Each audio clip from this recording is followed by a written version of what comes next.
место. Qarshi yoqdan qarab turamiz.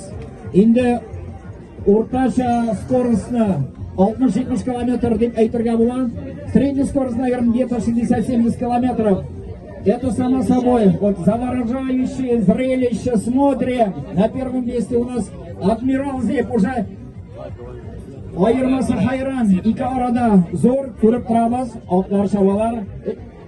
Belligrim ikkinchi o'rinda hozirga boradi. Komsitarlarmi yo'qmi otlarni kutamiz. Don Viter 4-chi o'rinda. Mana biz ko'rgan otlar shular.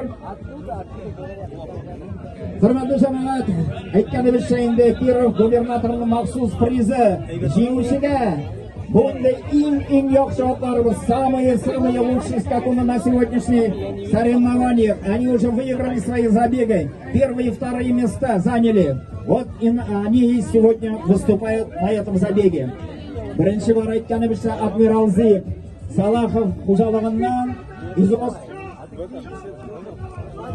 Изосимов Сергей xo'jalig'idan Келялер отlar aytangizlar, kuch beringlar, давайте поможем им криками, ура, аплодисментами. Давайте свистеть, ура, молодцы, молодцы, молодцы.